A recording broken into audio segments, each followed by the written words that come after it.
No silêncio profundo da noite, onde as estrelas sussurram histórias de civilizações antigas, abrimos para você uma janela para o passado. Antes de zarparmos, se este momento de calma te agrada, inscreva-se no canal. Assim, sua presença ilumina o nosso caminho. Conte para nós nos comentários de qual cidade você nos acompanha e que horas são aí. Saber quem são os guardiões da madrugada aquece nosso coração. Você sabia que os antigos egípcios acreditavam que as estrelas eram lágrimas dos deuses, caídas sobre a terra para formar os oceanos? Talvez seja por isso que, quando olhamos para o mar à noite, sentimos essa nostalgia inexplicável. Há mais de 2000 anos, um filósofo grego chamado Platão sentou-se em sua escola em Atenas e começou a contar uma história que ecoaria pelos séculos. Suas palavras fluíam como água morna, descrevendo uma ilha majestosa, perdida nas brumas do tempo. Atlântida, um nome que dança na língua como uma melodia esquecida.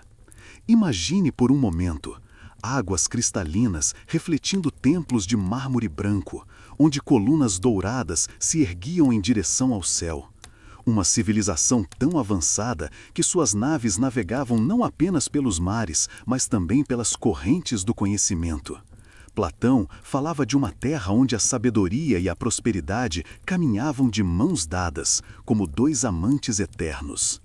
A história começou com Solon, um viajante grego que havia visitado o Egito. Lá, nos templos sagrados de Sais, sacerdotes de barbas longas e olhos cansados pelo peso dos séculos lhe contaram sobre uma terra além das colunas de Hércules. Uma terra onde o sol se punha em oceanos infinitos e onde uma raça de pessoas extraordinárias havia construído um paraíso na terra. Os sacerdotes egípcios sussurravam que essa civilização era anterior mesmo à fundação de Atenas. 9000 anos antes, diziam eles, quando o mundo ainda era jovem e os deuses caminhavam entre os mortais. Atlântida era então uma ilha maior que a Líbia e a Ásia juntas, um continente flutuante cercado por águas azul turquesa. Nesta ilha encantada, os descendentes do deus Poseidon criaram uma sociedade perfeita. Canais circulares cortavam a terra como anéis de prata, conectando o centro sagrado às regiões externas. Pontes de pedra arqueavam-se sobre essas águas, permitindo que embarcações elegantes deslizassem silenciosamente entre palácios e jardins suspensos. Os Atlantes, como eram chamados, possuíam conhecimentos que desafiam nossa compreensão moderna. Controlavam metais desconhecidos, dominavam as forças da natureza e construíam máquinas que funcionavam com uma energia misteriosa, extraída das próprias entranhas da Terra. Mas toda luz, por mais brilhante que seja, eventualmente encontra a escuridão. Às margens do rio Tibre, onde o luar dança sobre as águas escuras, estudiosos romanos debatiam em voz baixa sobre os escritos de Platão. Eles sussurravam teorias sobre aquela ilha perdida, enquanto as brasas das lamparinas tremeluziam como estrelas terrestres. A geografia de Atlântida era uma sinfonia em círculos perfeitos. Imagine 3 anéis concêntricos de terra separados por canais de água cristalina. No centro absoluto, erguia-se uma colina sagrada, onde Poseidon havia escolhido viver com sua amada mortal, Cleito. Era ali que tudo começou, uma história de amor entre um deus e uma simples camponesa que mudaria o destino de uma civilização inteira. Cleito era órfão, vivendo sozinha naquela ilha selvagem quando Poseidon a encontrou. O deus dos mares ficou encantado por sua beleza singela e sua alma pura. Para protegê-la e declarar seu amor eterno, ele moldou a própria terra ao redor da colina onde ela vivia, criando aqueles anéis concêntricos que se tornaram a marca registrada de Atlântida. Cada anel tinha sua função específica. O anel externo abrigava os portos e os mercados, onde navios de todas as nações conhecidas ancoravam para comercializar. Você sabia que os Atlantes foram os primeiros a usar moedas feitas de uma liga dourada que nunca enferrujava? Dizem que essas moedas brilhavam com uma luz própria, como pequenos sóis guardados no bolso. O segundo anel era dedicado à agricultura e aos jardins. Lá cresciam frutas de sabores indescritíveis e plantas medicinais que curavam doenças que nem existem mais em nosso tempo.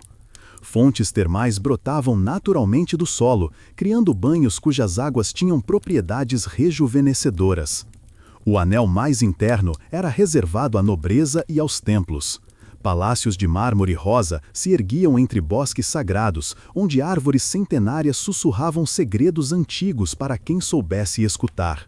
As ruas eram pavimentadas com uma mistura de ouro, prata e oricalco, um metal misterioso que os atlantes extraíam das montanhas e que brilhava com um tom avermelhado ao pôr do sol. Pontes móveis conectavam os anéis, feitas de uma engenharia tão avançada que podiam ser erguidas ou baixadas conforme a necessidade. Quando uma frota inimiga se aproximava, essas pontes se elevavam graciosamente, transformando cada anel em uma fortaleza isolada. O canal principal que levava ao mar tinha 50 estádios, quase 10 quilômetros de via navegável escavada na rocha viva. Navios gigantescos, maiores que qualquer embarcação que conhecemos hoje, deslizavam por essas águas carregando tesouros de terras distantes. No centro sagrado, o templo de Poseidon dominava a paisagem. Suas paredes externas eram revestidas de prata polida, enquanto o interior brilhava com ornamentos de ouro puro.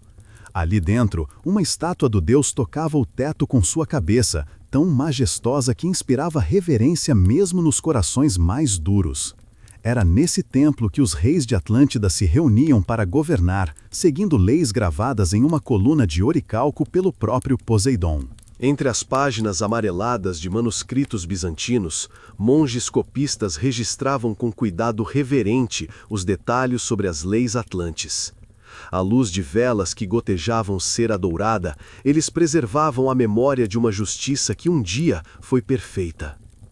A coluna de oricalco no templo de Poseidon não era apenas um monumento, era o coração pulsante da civilização atlante.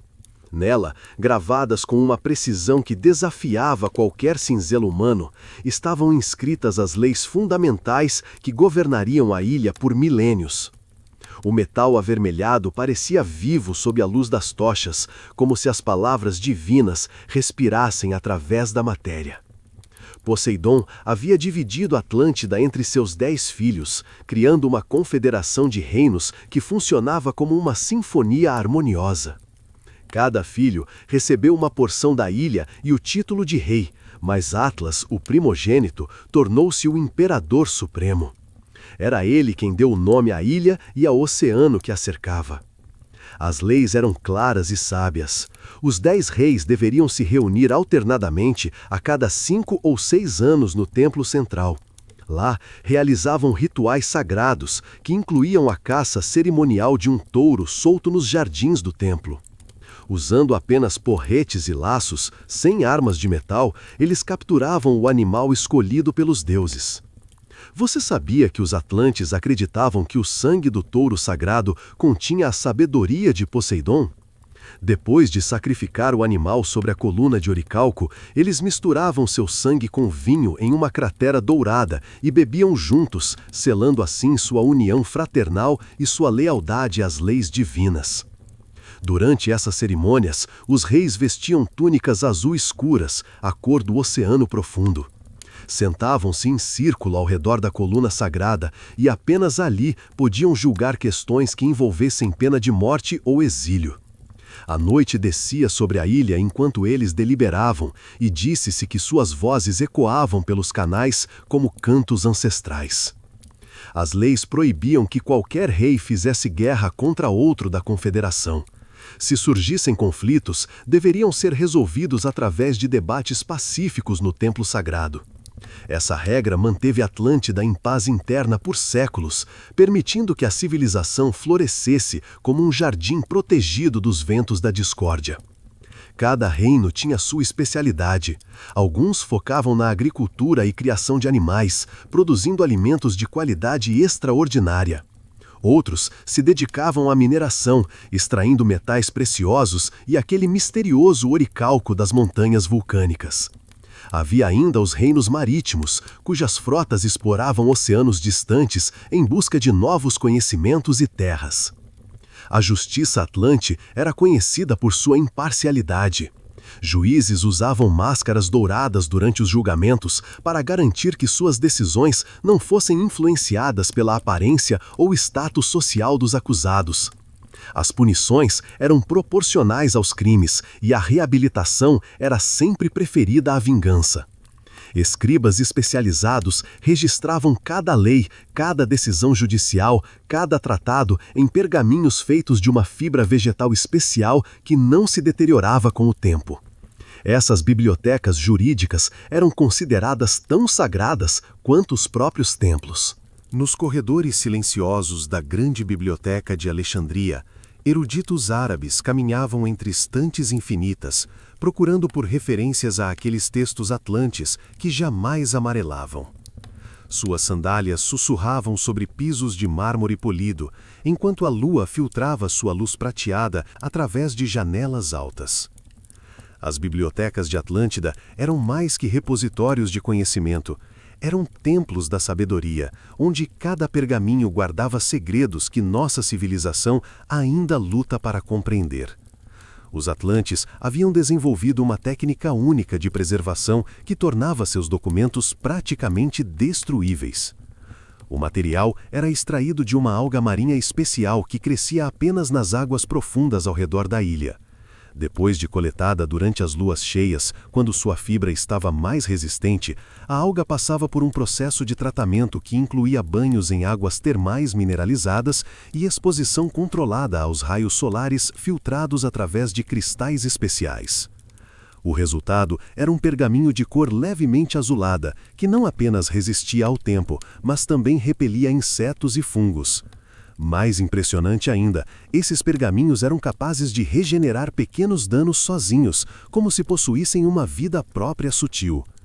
Você sabia que os escribas atlantes usavam tinta feita de pó de meteorito misturado com seiva de árvores sagradas? Essa tinta tinha a propriedade peculiar de brilhar suavemente na escuridão, permitindo que os textos fossem lidos mesmo sem luz artificial. Nas noites sem lua, as bibliotecas atlantes resplandeciam com uma luminosidade fantasmagórica. Os textos eram organizados em categorias específicas. Havia pergaminhos dedicados às ciências naturais, onde os atlantes registravam suas observações sobre astronomia, geologia e biologia marinha. Outros rolos continham mapas detalhados de terras distantes, alguns mostrando continentes que nossa geografia moderna ainda não conseguiu localizar completamente.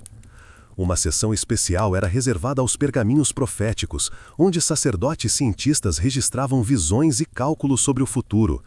Esses documentos eram guardados em câmaras subterrâneas, protegidos por selos de cera que só podiam ser rompidos em momentos de grande necessidade.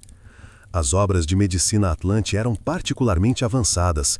Eles haviam mapeado completamente o corpo humano e desenvolvido tratamentos para doenças que só seriam descobertas milhares de anos depois. Cirurgias complexas eram realizadas com instrumentos feitos de cristais especiais que cortavam com precisão microscópica. Os tratados de engenharia revelavam segredos sobre a construção de suas máquinas impossíveis. Diagramas detalhados mostravam como canalizar a energia telúrica da Terra através de cristais gigantescos posicionados estrategicamente pela ilha. Essas máquinas não apenas forneciam energia limpa, mas também conseguiam modificar o clima local. Literatura e poesia ocupavam uma ala inteira, onde épicos cantavam as aventuras de heróis atlantes em terras longínquas. Poemas de amor eterno falavam de relacionamentos que transcendiam a morte física, sugerindo que os atlantes possuíam conhecimentos profundos sobre a natureza da alma humana.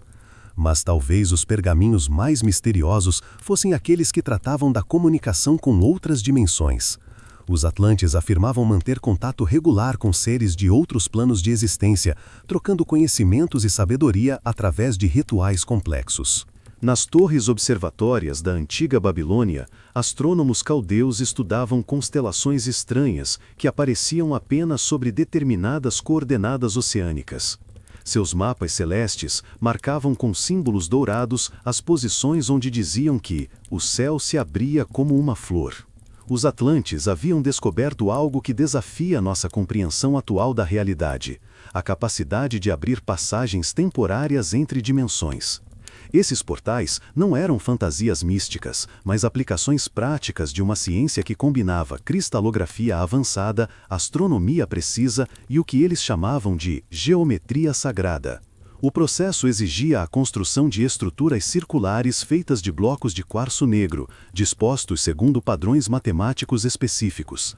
No centro desses círculos, um cristal gigantesco, maior que um homem adulto, era posicionado sobre uma base de oricalco que amplificava suas propriedades naturais. Você sabia que os Atlantes mapearam mais de 40 dimensões paralelas diferentes? Cada uma tinha suas próprias leis físicas e formas de vida únicas. Algumas eram habitadas por seres de pura energia luminosa, enquanto outras abrigavam criaturas que pareciam ter saído dos sonhos mais estranhos da humanidade. Os rituais de abertura dimensional aconteciam apenas durante alinhamentos planetários específicos. Sacerdotes cientistas vestidos com túnicas brancas bordadas com fios de prata se posicionavam ao redor do cristal central, entoando frequências sonoras calculadas matematicamente para ressoar com as vibrações interdimensionais. Quando o portal se abria, o ar ao redor do cristal começava a ondular como água, criando uma espécie de espelho líquido suspenso no espaço. Através dessas aberturas, embaixadores atlantes viajavam para outros mundos, estabelecendo tratados de conhecimento e paz com civilizações inimagináveis. De uma dimensão habitada por seres cristalinos, os atlantes aprenderam técnicas avançadas de manipulação de minerais. Esses seres, que se comunicavam através de harmonias sonoras, ensinaram como fazer cristais crescerem em formas específicas, criando ferramentas e máquinas de precisão impossível. Outra dimensão era povoada por entidades que existiam como padrões geométricos vivos. Elas compartilharam conhecimentos sobre arquitetura multidimensional, permitindo que os atlantes construíssem edifícios que eram maiores por dentro do que por fora, uma tecnologia que desafiava as leis básicas do espaço. Mas a descoberta mais importante veio de uma dimensão temporal, onde seres que existiam simultaneamente no passado, presente e futuro alertaram os atlantes sobre um perigo iminente. Eles previram que a própria capacidade de abrir portais dimensionais eventualmente atrairia forças destrutivas que ameaçariam não apenas Atlântida, mas toda a realidade conhecida. Esses avisos proféticos foram registrados em pergaminhos especiais, selados com cera temporal que só se dissolveria quando o perigo se aproximasse. Os sacerdotes atlantes começaram então a desenvolver protocolos de emergência, incluindo métodos para fechar permanentemente todos os portais se necessário. Ironicamente, a mesma tecnologia que tornava a Atlântida tão avançada plantaria as sementes de sua própria destruição. Através das janelas embaçadas de um laboratório medieval em Toledo, alquimistas árabes tentavam decifrar fragmentos de diagramas atlantes gravados em placas de metal. Suas velas tremulavam enquanto eles sussurravam teorias sobre aquelas máquinas impossíveis que funcionavam sem fogo, sem vapor, sem qualquer combustível conhecido. As máquinas de cristal eram o coração tecnológico de Atlântida, dispositivos que captavam e direcionavam a energia natural da Terra de maneiras que nossa ciência moderna ainda considera teoricamente impossíveis. Essas criações não eram meros instrumentos mecânicos, mas extensões vivas da própria força planetária. O princípio básico estava na compreensão atlante de que a Terra possuía uma rede de energia sutil correndo através de suas camadas profundas. Eles descobriram que certas formações cristalinas podiam interceptar, armazenar e redirecionar essa energia com eficiência quase perfeita. O cristal principal de cada máquina era cultivado durante décadas em câmaras subterrâneas especiais. Começava como uma pequena semente de quartzo puro, alimentada com soluções minerais específicas e exposta a frequências sonoras calculadas matematicamente. Slowly, o cristal crescia em formações geométricas complexas, desenvolvendo facetas que pareciam seguir padrões fractais naturais. Você sabia que cada cristal grande levava exatamente 49 anos para amadurecer completamente? Os atlantes descobriram que esse período específico criava ressonâncias perfeitas com os ciclos energéticos planetários, tornando o cristal capaz de se sincronizar automaticamente com as flutuações naturais da Terra. As máquinas menores eram usadas para tarefas domésticas. Cristais do tamanho de um punho forneciam iluminação suave e constante para casas inteiras, dispensando qualquer combustível. Outros dispositivos purificavam água, aqueciam ambientes ou até mesmo criavam campos de força invisíveis que protegiam plantações contra pragas e intempéries. As máquinas industriais eram monumentos de engenharia cristalina. Enormes complexos subterrâneos abrigavam cristais gigantescos que forneciam energia para toda a Confederação Atlante. Esses cristais-mãe eram tão poderosos que suas vibrações podiam ser sentidas através de toda a ilha, criando uma harmonia sutil que influenciava positivamente o humor e a saúde dos habitantes. Para transportes, os atlantes desenvolveram veículos que flutuavam silenciosamente sobre campos magnéticos gerados por cristais menores. Essas naves não apenas se moviam sobre terra e água, mas também podiam elevar-se nas alturas, permitindo viagens aéreas séculos antes da invenção do balão. A aplicação mais impressionante era nas máquinas climatéticas. Cristais estrategicamente posicionados ao redor da ilha criavam um microclima perfeito, onde tempestades eram desviadas, a temperatura permanecia amena o ano todo e as chuvas caíam apenas necessárias para a agricultura. Mas o poder dessas máquinas exigia responsabilidade extrema. Os cristais eram sensíveis às emoções e intenções de seus operadores. Sentimentos negativos como raiva, ganância ou ódio podiam causar instabilidades perigosas, fazendo com que as máquinas funcionassem de forma errática ou até mesmo explosiva. Por essa razão, apenas sacerdotes cientistas especialmente treinados tinham permissão para operar as máquinas maiores. Eles passavam anos aprendendo não apenas a tecnologia, mas também disciplinas mentais e espirituais que garantiam sua estabilidade emocional.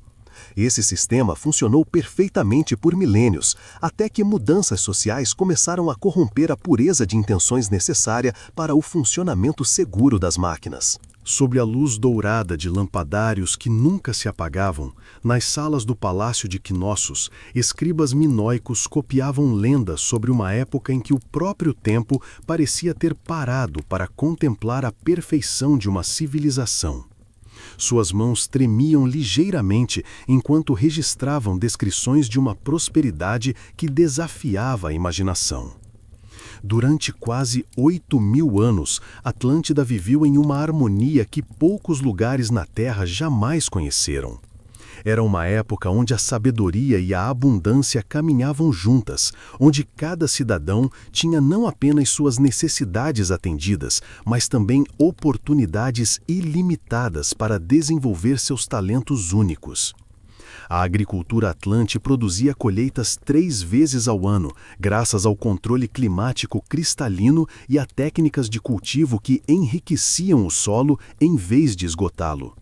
Frutas cresciam com sabores que não existem mais na terra, vegetais tinham propriedades nutricionais extraordinárias e grãos forneciam energia sustentada que mantinha os atlantes saudáveis por décadas além do que consideramos normal.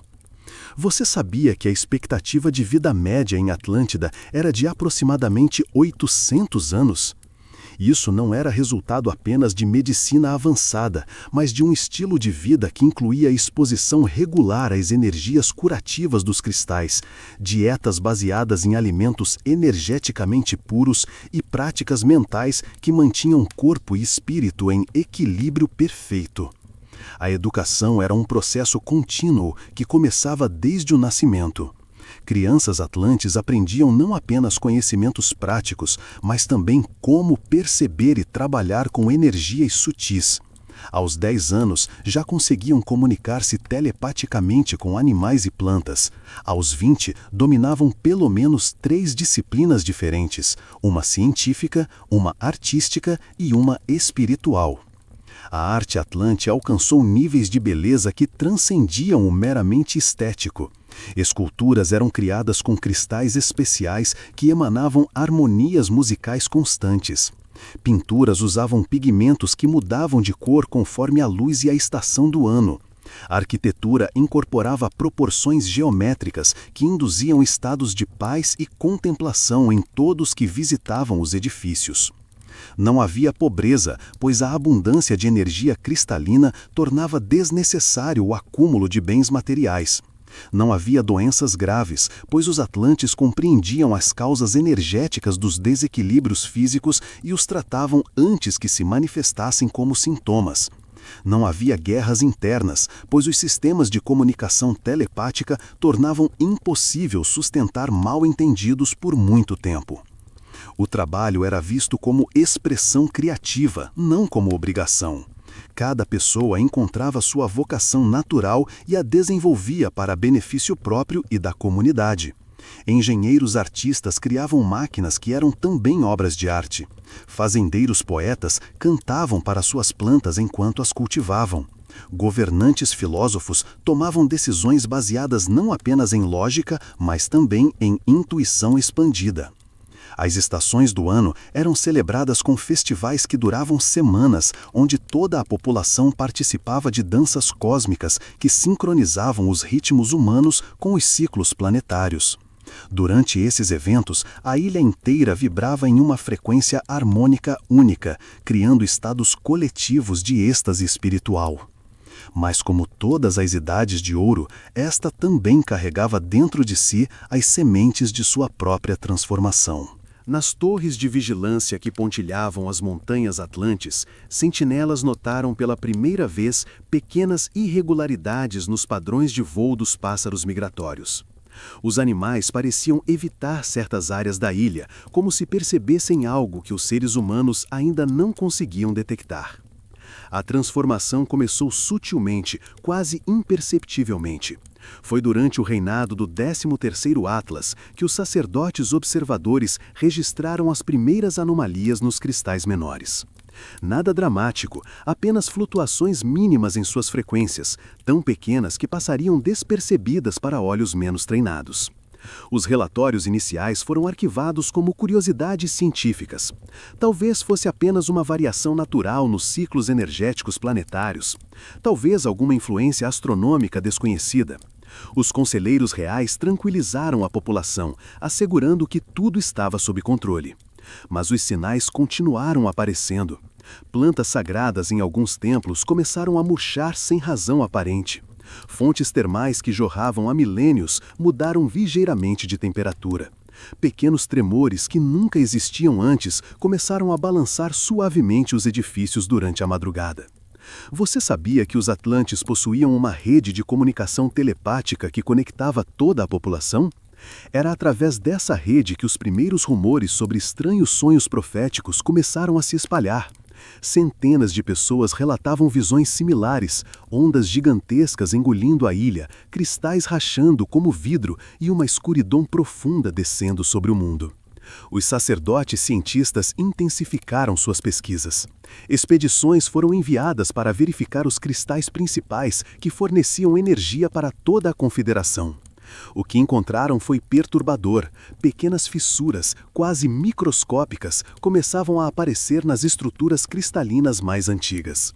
As teorias se multiplicaram. Alguns especialistas acreditavam que o uso prolongado da tecnologia cristalina estava causando uma fadiga natural nos materiais.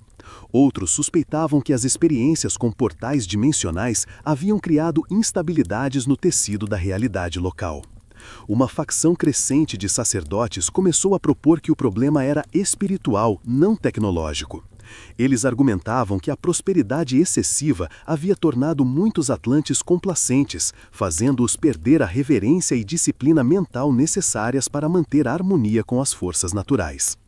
Essa teoria ganhou credibilidade quando observadores relataram mudanças comportamentais sutis na população. Disputas menores que antes se resolviam rapidamente, agora se prolongavam. Competições amigáveis desenvolviam um tom mais agressivo. O senso de comunidade que havia caracterizado Atlântida por milênios começava a mostrar pequenas rachaduras. Os primeiros grupos de dissidentes surgiram nessa época. Jovens atlantes questionavam a autoridade dos anciãos, argumentando que as tradições antigas estavam ultrapassadas. Eles propunham usar a tecnologia cristalina para expandir agressivamente o território atlante, subjugando outras nações e espalhando sua superioridade cultural pelo mundo. Os reis da confederação se reuniram em sessões de emergência no templo central. Durante 3 luas cheias consecutivas, eles debateram as melhores formas de responder aos crescentes sinais de instabilidade. Alguns defendiam medidas conservadoras, reduzir o uso da tecnologia cristalina e retornar a práticas mais simples. Outros insistiam que a solução estava em acelerar as pesquisas científicas para encontrar formas de fortalecer os cristais. A decisão final seria tomada durante o próximo grande ritual, mas o tempo estava se esgotando mais rapidamente do que qualquer um imaginava. Pelos corredores labirínticos da Biblioteca Real de Pérgamo, estudiosos helenísticos procuravam desesperadamente por textos que descrevessem os últimos conselhos dos sábios atlantes. Suas tochas projetavam sombras dançantes nas paredes, enquanto eles sussurravam teorias sobre aqueles homens extraordinários que previram o fim de sua própria civilização.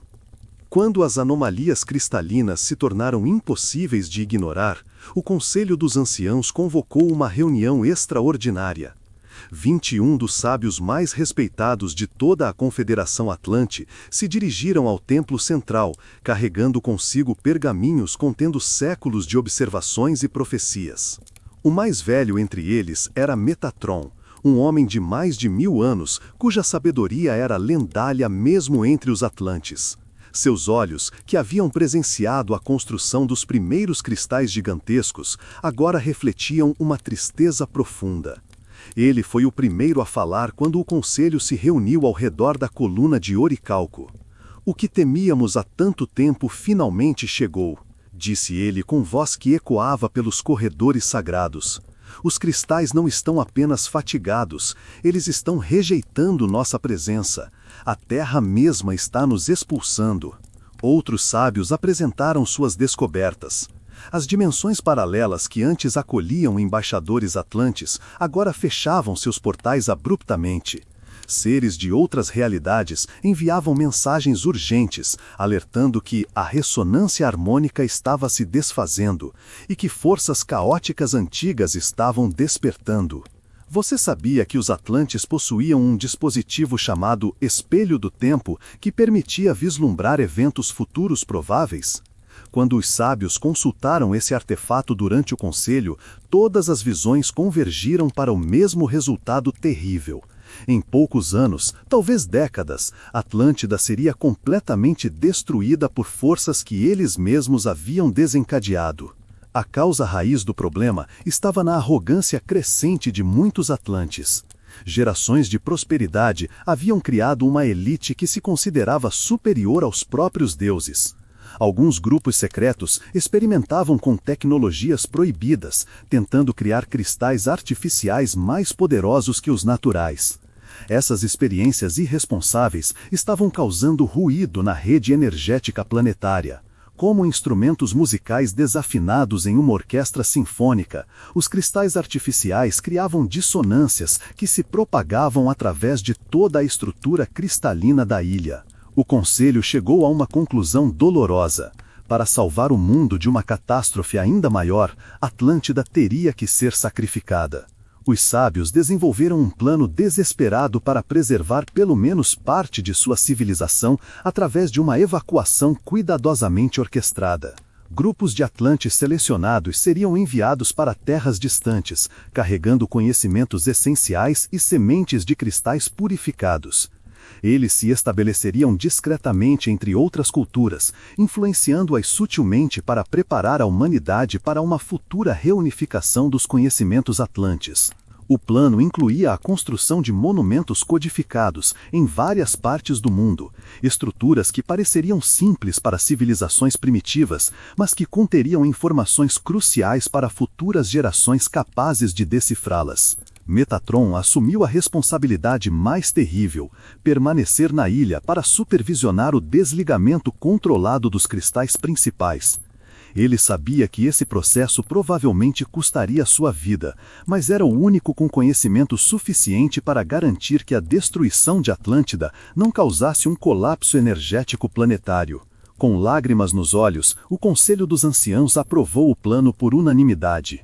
Eles tinham apenas 5 anos para executar a evacuação antes que fosse tarde demais. Em observatórios astronômicos construídos sobre pirâmides que tocavam as nuvens, sacerdotes maias registravam a passagem de estrelas que pareciam piscar em códigos secretos. Eles sussurravam que essas luzes celestiais carregavam mensagens de irmãos perdidos além do oceano, guardiões de sabedoria que um dia retornariam. Se você acordou agora, conte-nos o que sonhou, afinal, os sonhos também são parte da história, e talvez sua alma tenha visitado os últimos dias de Atlântida durante seu descanso. A evacuação começou silenciosamente, como uma dança coreografada ao longo de anos. Os guardiões do conhecimento, elite de sábios escolhidos pelo Conselho dos Anciãos, iniciaram sua missão sagrada de preservar a sabedoria atlante para as futuras gerações da humanidade. Cada grupo de evacuados tinha uma missão específica. Os portadores da luz navegaram para o que hoje conhecemos como Egito, estabelecendo-se discretamente ao longo do Nilo. Eles trouxeram conhecimentos de arquitetura sagrada e construção com blocos gigantescos, tecnologias que influenciariam a construção das pirâmides séculos depois. Outros grupos seguiram para as Américas. Os Guardiões das Pedras se estabeleceram nos Andes, onde ensinaram técnicas de construção com blocos perfeitamente encaixados, conhecimento que sobreviveria em Machu Picchu e outras ruínas incas. Você sabia que algumas dessas pedras foram cortadas usando cristais atlantes miniaturizados, ferramentas que funcionavam como lasers naturais? Na Mesoamérica, os Guardiões do Tempo compartilharam seus calendários precisos e conhecimentos astronômicos com culturas locais. Os complexos sistemas de datas maias e astecas carregam ecos da ciência temporal atlante, incluindo cálculos sobre ciclos cósmicos que se estendem por milhares de anos. Um grupo especial, os Guardiões dos Cristais, viajou para o Tibete e os Himalaias. Lá, em mosteiros construídos em altitudes impossíveis, eles preservaram as técnicas mais delicadas de cultivo e programação cristalina. Esses conhecimentos sobreviveram através de tradições místicas que ainda hoje são praticadas por monges especializados. Os navegadores mais corajosos partiram para ilhas remotas do Pacífico. Na Polinésia, eles ensinaram técnicas de navegação astronômica tão precisas que permitiam viagens oceânicas de milhares de quilômetros usando apenas as estrelas como guia. Essas habilidades se tornaram lendárias entre os povos do mar. Cada grupo carregava não apenas conhecimentos, mas também cristais sementes cuidadosamente preparados. Esses pequenos cristais continham informações codificadas que poderiam ser acessadas quando a humanidade atingisse o nível de desenvolvimento necessário. Eles foram escondidos em locais estratégicos, protegidos por guardiões humanos que passariam os segredos de geração em geração. Os monumentos deixados pelos guardiões funcionavam como bibliotecas de pedra. Stonehenge, as estátuas da Ilha de Páscoa, as linhas de Nazca, todos carregavam informações codificadas sobre astronomia, geometria sagrada e tecnologia cristalina. Para olhos modernos, pareciam apenas estruturas primitivas, mas continham camadas de significado que aguardavam descoberta. O mais impressionante era o sistema de comunicação global estabelecido pelos guardiões. Pontos específicos ao redor do mundo foram ativados com cristais ressonantes que permitiam comunicação instantânea entre grupos separados por oceanos. Essa rede permaneceu ativa por centenas de anos após a queda de Atlântida. Enquanto os guardiões executavam suas missões sagradas, na Ilha-Mãe, os cristais principais começavam a mostrar sinais mais preocupantes de instabilidade. Através das brumas matinais que cobriam os lagos de Glansbury, druidas celtas observavam reflexos estranhos na água, imagens de uma ilha distante onde cristais gigantescos começavam a rachar como gelo sobre o sol de verão. Eles sussurravam orações ancestrais, sentindo que o equilíbrio do mundo estava sendo testado. Na própria Atlântida, os sinais de deterioração se aceleravam exponencialmente. O que havia começado como microfissuras nos cristais menores, agora se espalhava como uma infecção através de toda a rede energética da ilha. Os sacerdotes cientistas trabalhavam dia e noite, tentando compreender e controlar o processo destrutivo. As primeiras manifestações visíveis apareceram nos jardins suspensos do Palácio Real. Plantas que haviam florescido por séculos começaram a murchar em questão de horas. Fontes cristalinas que jorravam água pura há milênios começaram a produzir líquidos com sabor metálico estranho. A população, inicialmente mantida ignorante da gravidade da situação, começou a perceber as mudanças. Máquinas domésticas, que funcionavam perfeitamente por gerações, começaram a falhar de forma aleatória. Luzes cristalinas que nunca se apagavam começaram a piscar erraticamente durante a noite. Você sabia que os Atlantes tinham um sistema de emergência que poderia isolar seções inteiras da rede cristalina? Quando os técnicos tentaram ativar esses protocolos, descobriram que as fissuras já haviam se espalhado muito além dos pontos de contenção. Era como tentar parar uma avalanche com as mãos nuas. Os animais foram os primeiros a reagir instintivamente ao perigo crescente. Pássaros que normalmente aninhavam na ilha começaram a migrar em grandes bandos, mesmo fora de suas estações naturais. Peixes que viviam nos canais internos nadaram desesperadamente em direção ao mar aberto. Até mesmo os delfins, tradicionalmente companheiros dos Atlantes, começaram a evitar as águas ao redor da ilha. Os tremores subterrâneos, antes quase imperceptíveis, intensificaram-se gradualmente. Pratos tremiam nas mesas durante as refeições. Estátuas começaram a apresentar pequenas rachaduras. Os engenheiros mais experientes reconheceram os sinais. A própria fundação geológica da ilha estava sendo afetada pelas perturbações energéticas. Metratron e os outros sábios que permaneceram na ilha intensificaram seus esforços para entender exatamente o que estava acontecendo. Utilizando instrumentos de observação dimensional, eles descobriram algo aterrorizante. As experiências irresponsáveis com cristais artificiais haviam criado um buraco no tecido da realidade. Através dessa fissura dimensional, energias caóticas de outros planos de existência começavam a vazar para o mundo físico. Essas energias eram incompatíveis com a estrutura ordenada da tecnologia Atlante, causando reações em cadeia destrutivas. O processo havia se tornado irreversível. Como um tumor energético, a instabilidade se espalhava através das linhas de força que conectavam todos os cristais da ilha. Cada tentativa de reparar uma seção apenas acelerava a deterioração de outras áreas. Os sábios chegaram a uma conclusão devastadora. Mesmo com todos os seus conhecimentos avançados, não havia forma de parar o colapso. A única opção restante era acelerar a evacuação final e preparar-se para o inevitável. Nas salas do Conselho Real, os últimos reis atlantes tomaram a decisão mais difícil de suas vidas: abandonar sua ilha paradisíaca para sempre. Nos salões ecoantes do Palácio de Knossos, onde murais mostravam touros saltando sobre ondas pintadas de azul cobalto, reis minoicos sentiam seus corações pesarem com pressentimentos inexplicáveis. Seus oráculos falavam de uma reunião final acontecendo além do horizonte, onde coroas seriam depostas pela última vez. A última Assembleia Real de Atlântida convocou não apenas os 10 reis da Confederação, mas também representantes de cada cidade, cada templo, cada comunidade da ilha. O grande anfiteatro do Templo Central, que normalmente abrigava celebrações jubilosas, agora testemunhava a reunião mais solene da história atlante. O imperador Atlas XIV, descendente direto do primeiro Atlas, subiu lentamente os degraus até o trono dourado. Suas vestes reais, tradicionalmente bordadas com fios de oricalco brilhante, pareciam ter perdido seu lustro mágico.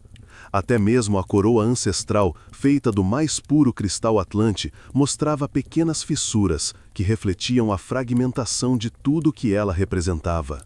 Filhos de Poseidon, começou o imperador com voz que ecoava pelas colunas de mármore. Chegou o momento que nossos ancestrais previram, mas esperavam nunca ver. Nossa ilha abençoada, nosso lar por 10.000 anos, já não pode nos sustentar. O silêncio que se seguiu era tão profundo que podia-se ouvir o sussurro do vento através dos jardins externos. Mesmo as crianças presentes pareciam compreender instintivamente a gravidade do momento.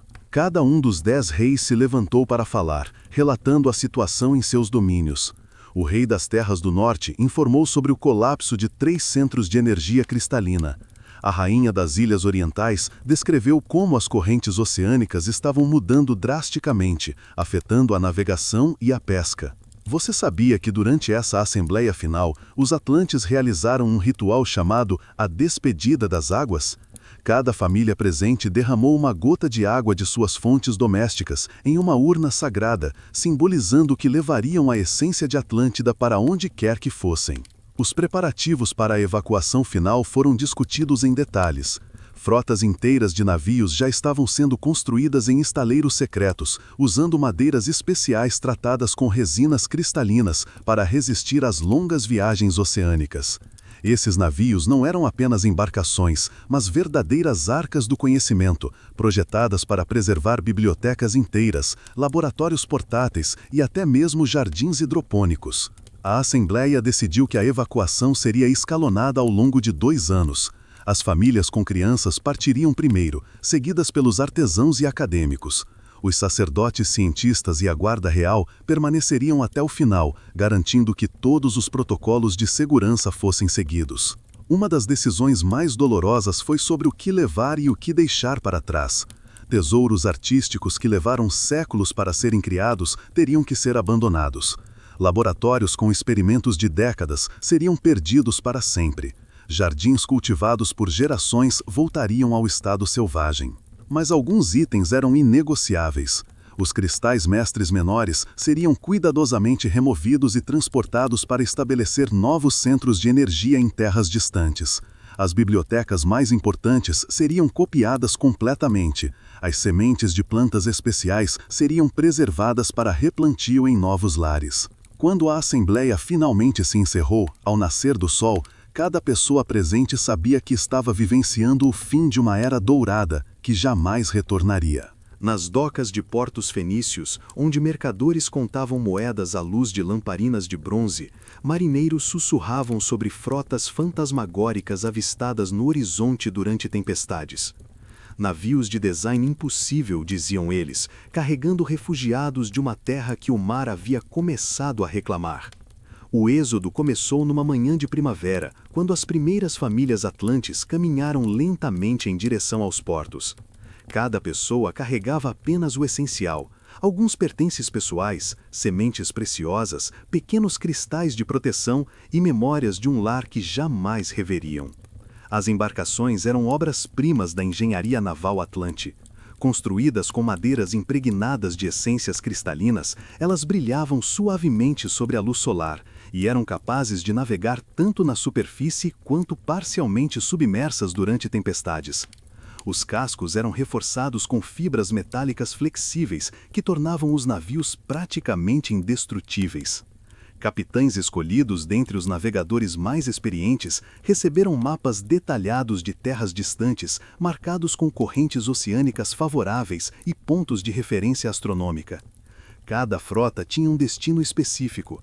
Alguns grupos seguiriam para o Mediterrâneo, outros para as costas africanas, e os mais aventureiros atravessariam o Atlântico em direção às Américas. Você sabia que os navios atlantes possuíam sistemas de comunicação que funcionavam mesmo através de oceanos? Pequenos cristais sintonizados permitiam que as frotas mantivessem contato durante as viagens, compartilhando informações sobre condições climáticas, descobertas de novas terras e o bem-estar dos refugiados. As despedidas foram cerimônias tocantes que duravam dias inteiros. Famílias que viveram juntas por séculos se separavam, sabendo que talvez nunca mais se encontrassem nesta vida. Mestres entregavam seus conhecimentos mais secretos a discípulos escolhidos. Amantes juravam encontrar-se novamente, mesmo que fossem em outras existências. Rituais especiais foram realizados antes de cada partida. Sacerdotes abençoavam as embarcações com águas sagradas dos templos centrais. Cristais de proteção eram instalados nos cascos para afastar tempestades e criaturas marinhas perigosas.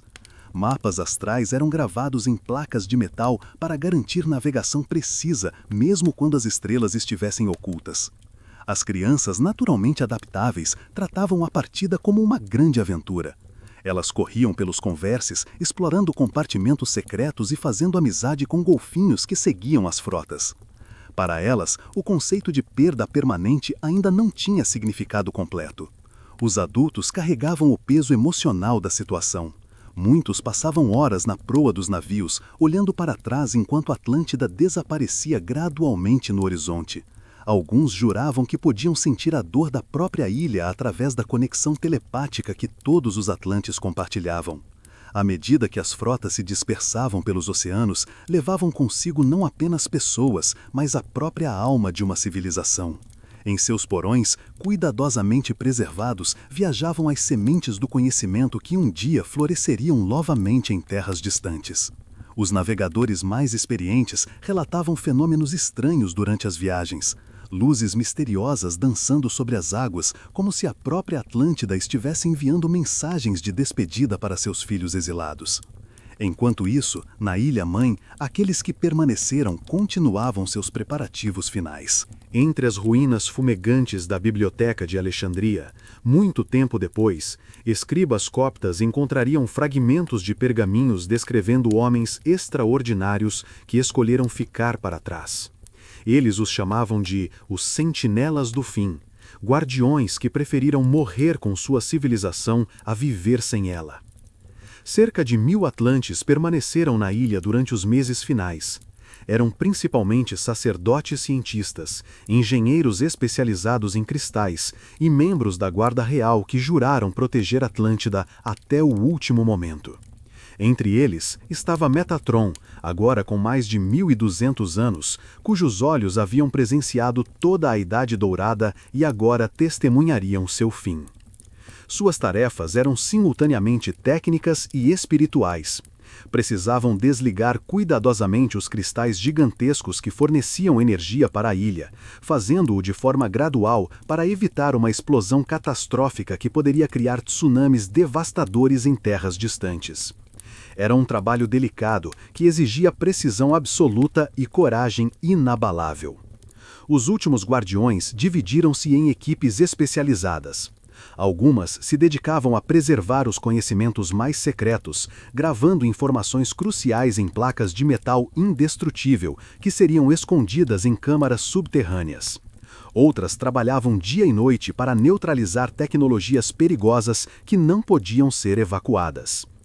Você sabia que os Atlantes possuíam armas cristalinas capazes de destruir continentes inteiros?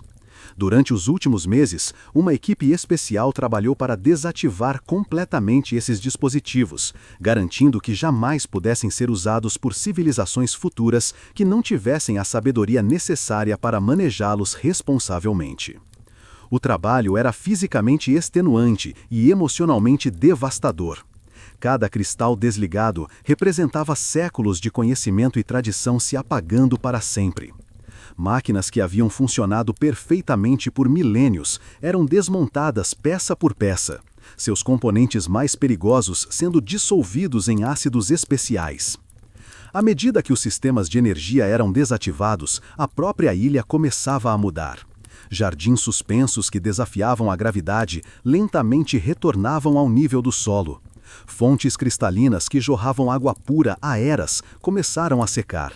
A iluminação suave que sempre emanava dos edifícios gradualmente se desvanecia, deixando Atlântida nas trevas naturais pela primeira vez em sua história.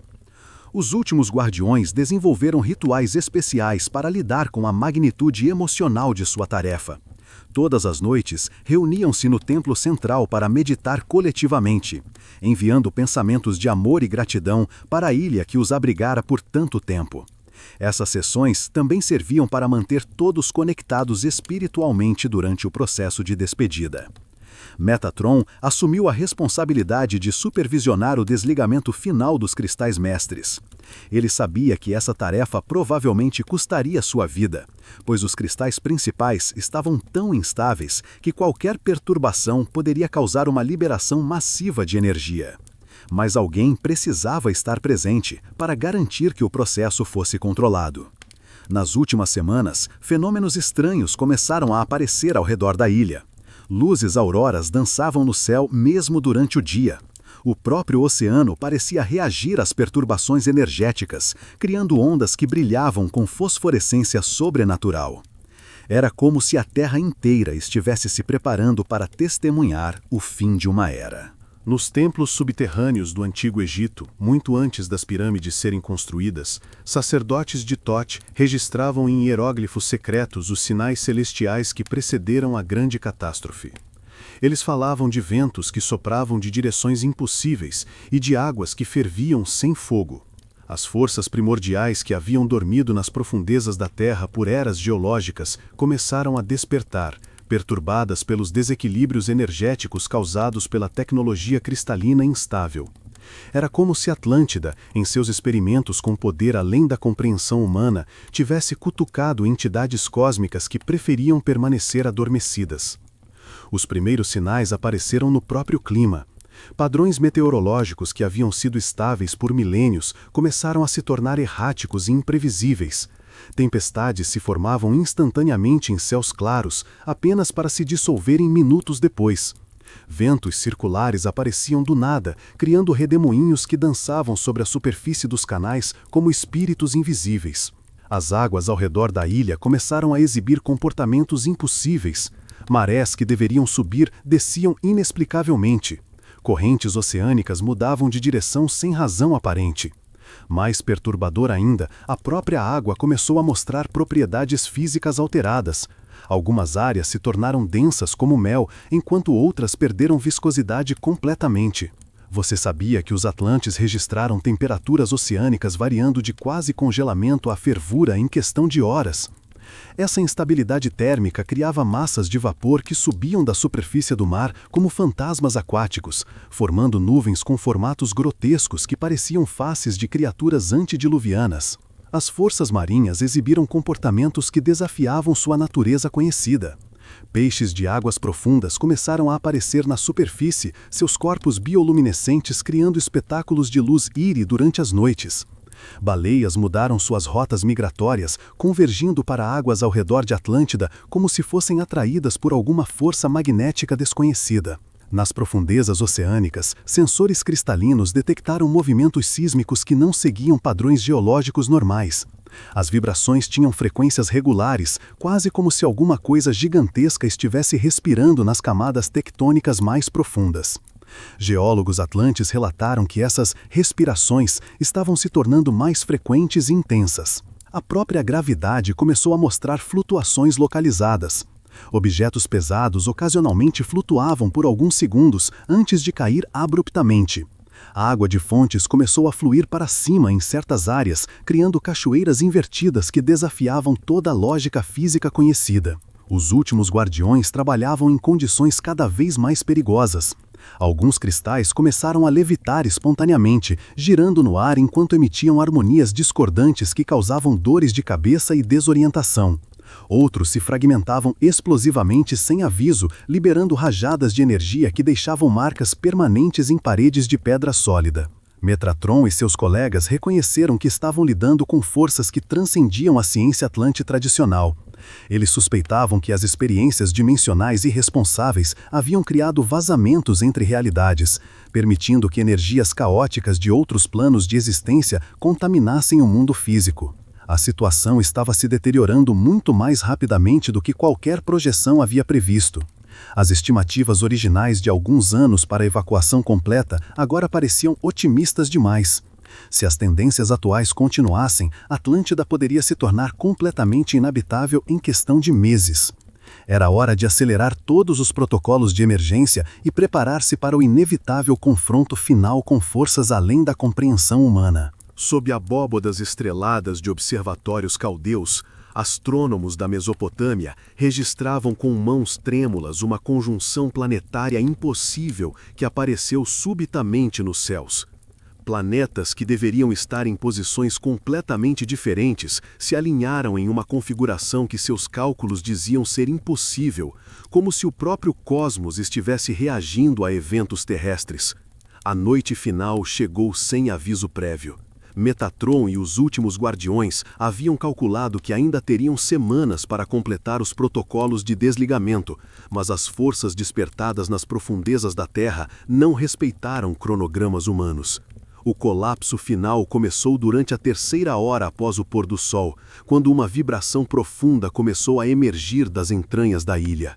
Primeiro, foi apenas um zumbido quase imperceptível, como o som distante de abelhas gigantescas.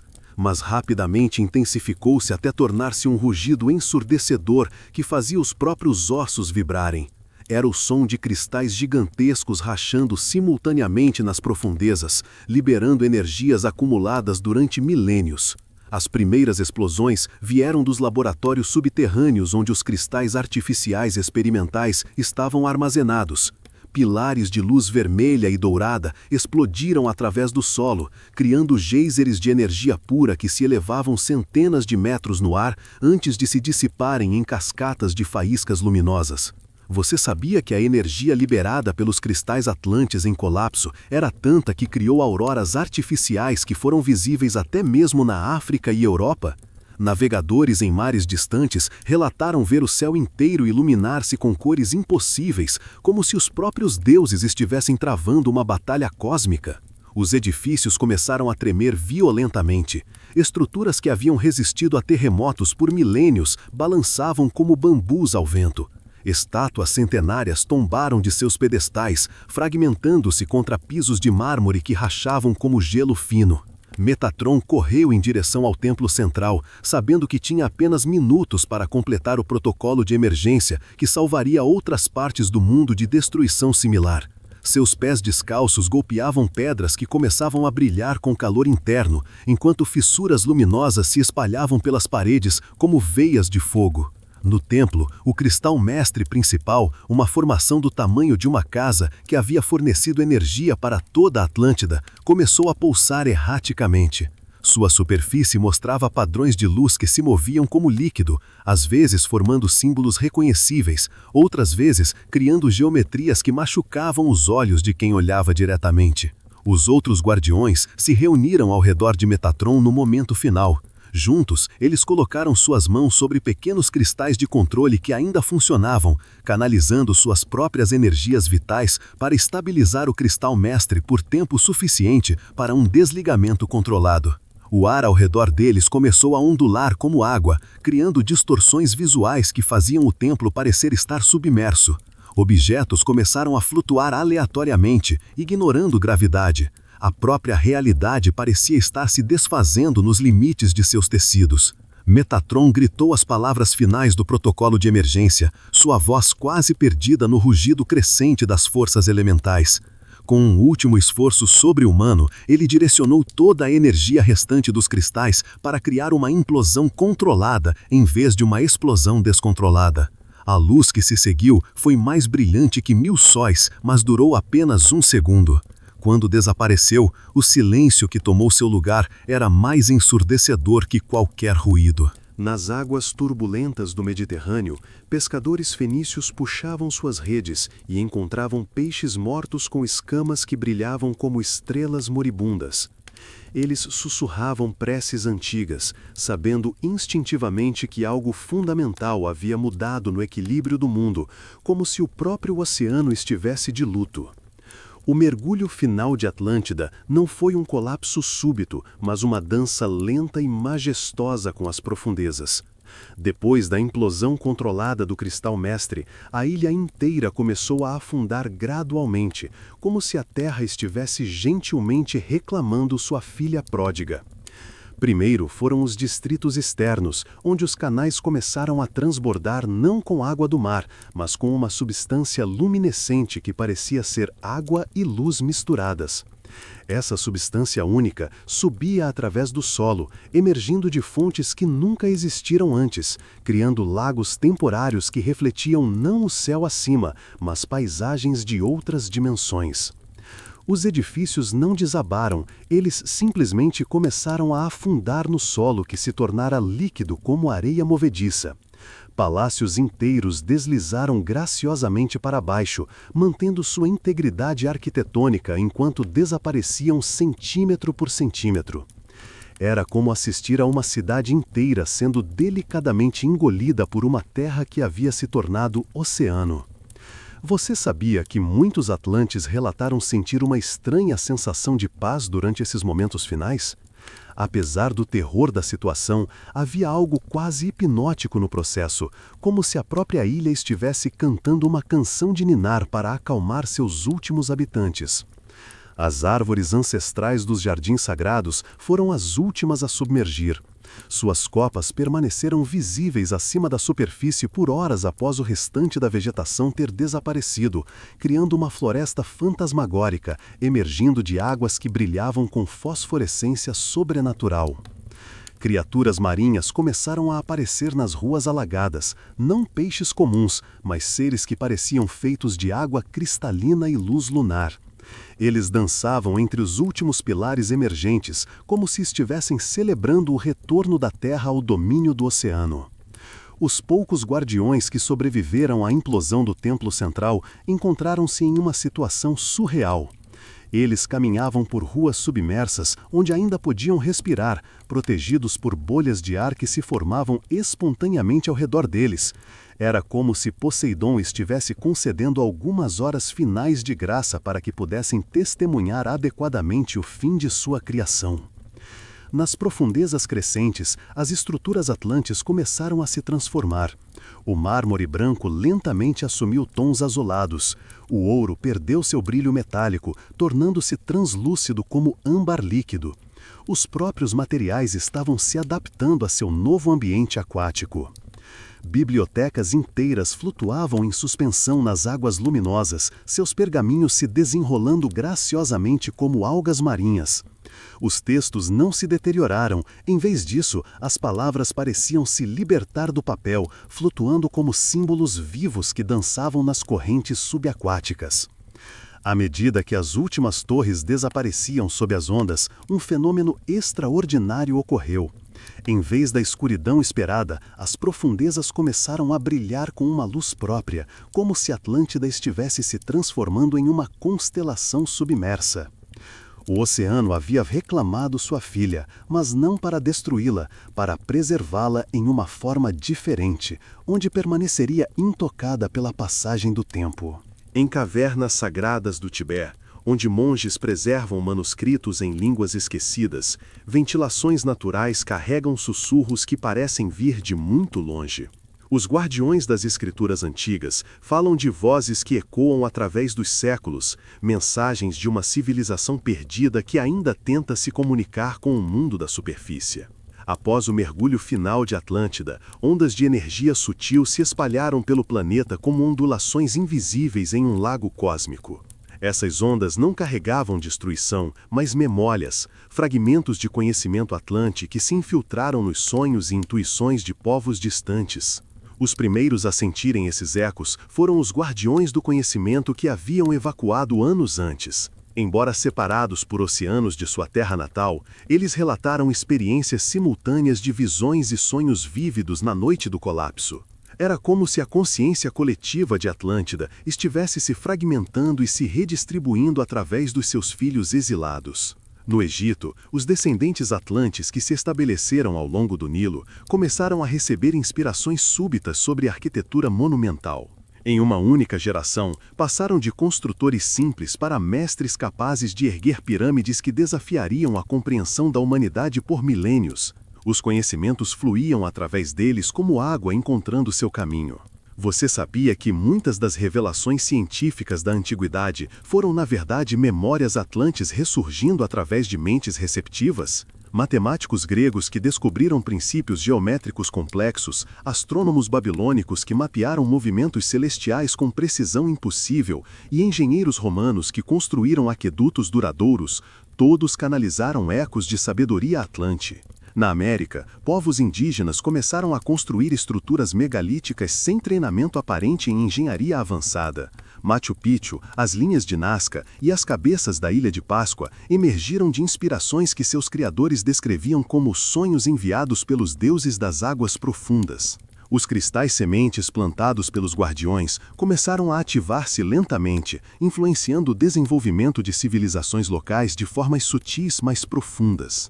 Stonehenge tornou-se um amplificador natural dessas energias, criando um portal de comunicação que conectava sites sagrados ao redor do mundo. Através dos séculos, indivíduos especialmente sensíveis relataram experiências místicas em locais onde cristais atlantes haviam sido escondidos. Visionários, profetas e inovadores descreviam sonhos recorrentes sobre uma cidade dourada sob as águas, de onde vinham insights sobre medicina, astronomia e filosofia. As lendas sobre Atlântida se espalharam através de todas as culturas, mas cada uma as interpretou através de suas próprias perspectivas culturais. Para os gregos, era uma parábola sobre Ubris e Nêmesis. Para povos marítimos, tornou-se uma promessa de terras perdidas que um dia seriam encontradas.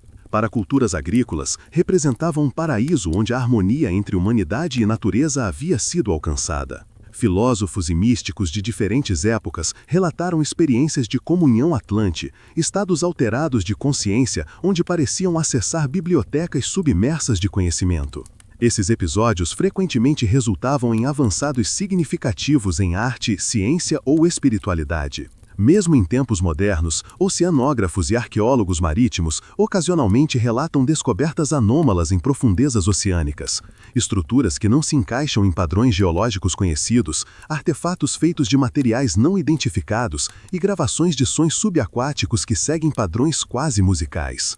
Os ecos de Atlântida continuam reverberando através da consciência humana, lembrando-nos de uma era quando ciência e espiritualidade eram uma só. Nas águas calmas de lagos sagrados, onde reflexos da lua criam mandalas prateadas, xamãs de tradições ancestrais falam de uma profecia antiga.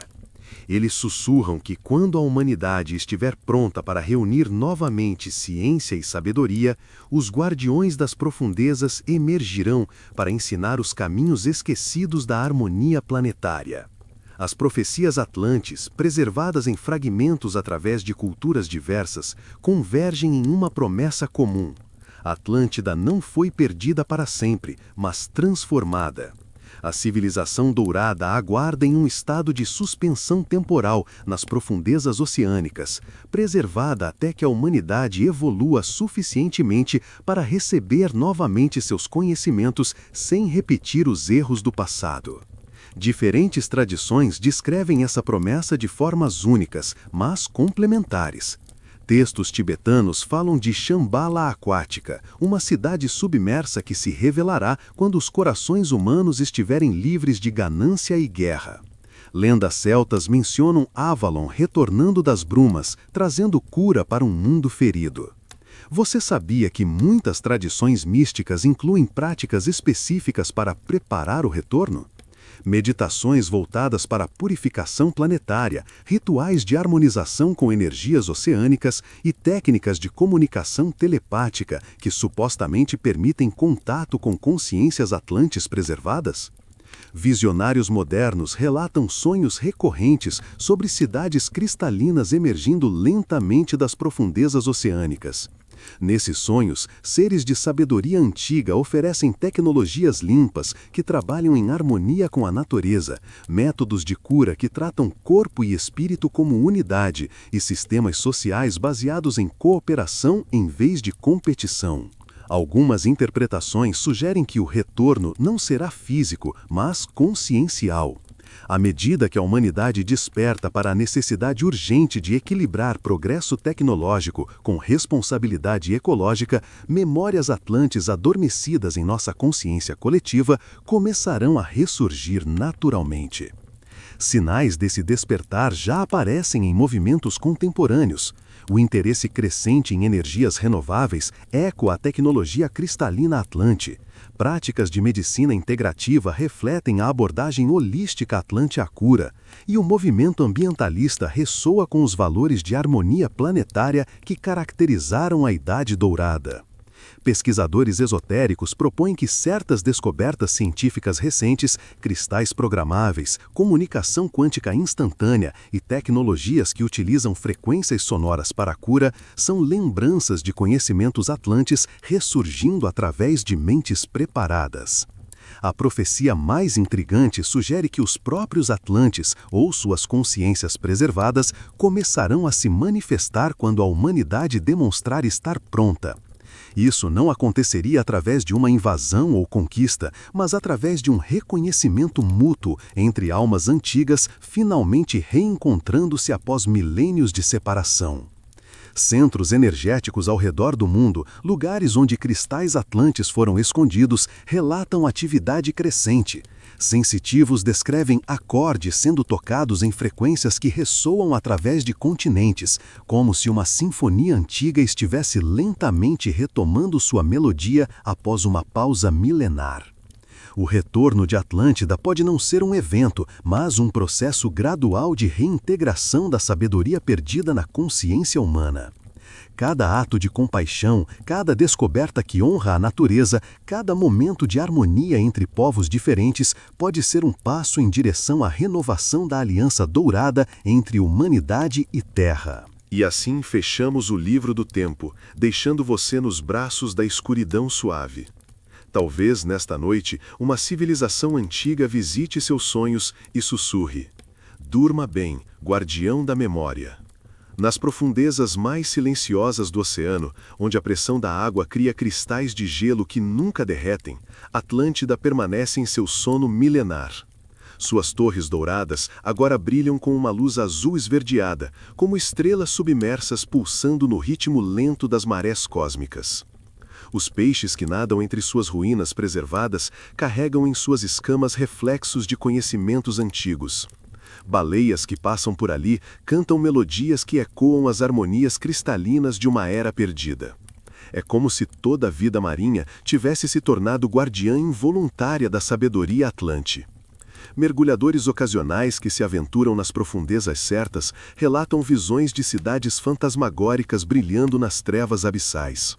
Eles descrevem a sensação de estar sendo observados por olhos benevolentes, como se antigos sábios ainda mantivessem vigília sobre sua herança submersa.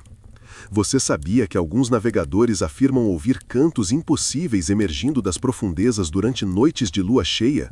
Melodias que parecem vir de corais humanos, entoadas em línguas que o coração compreende, mesmo quando a mente não consegue traduzir. As correntes oceânicas que fluem sobre Atlântida carregam essências sutis que viajam por todos os mares do mundo. Cada gota de água do oceano eventualmente passa por aquelas ruínas sagradas, coletando memórias cristalizadas para espalhar pelos 4 cantos da terra. Durante tempestades oceânicas, quando raios iluminam as ondas revoltas, alguns marinheiros juram ver reflexos de torres e cúpulas nas profundezas. São apenas ilusões ópticas, dizem os céticos. Mas aqueles que viram guardam no coração a certeza de que algo maravilhoso aguarda nas profundezas, pacientemente esperando seu momento de retornar. Os últimos guardiões atlantes não morreram. Eles se transformaram em algo entre memória e sonho, entre história e lenda. Suas consciências flutuam nas águas profundas como plâncton luminoso, ocasionalmente tocando as mentes de poetas, cientistas e visionários que captam ecos de sua sabedoria ancestral. À noite, quando o mundo da superfície dorme, as ruínas de Atlântida brilham mais intensamente. É durante essas horas silenciosas que a comunicação entre mundos se torna mais fácil. Quando sonhos podem transportar almas sensíveis para passear pelos jardins submersos da cidade perdida. Talvez, enquanto você dorme nesta noite tranquila, sua consciência viaje através das águas do tempo até encontrar aqueles corredores de mármore azulado. Talvez você caminhe entre bibliotecas onde pergaminhos flutuam como algas douradas, ou descanse em jardins onde flores cristalinas ainda desabrocham na escuridão aquática. Se isso acontecer, se você se encontrar nas ruas luminosas da Atlântida onírica, lembre-se de que você é um guardião da memória. Cada pessoa que ouve essas histórias, cada alma que sente nostalgia por uma era dourada perdida, carrega dentro de si as sementes do retorno. Durma profundamente agora, sabendo que nas águas dos seus sonhos, uma civilização antiga sussurra canções de ninar sobre cristais que brilham eternamente nas profundezas do coração humano. Que seus sonhos sejam dourados como o sol poente sobre oceanos infinitos.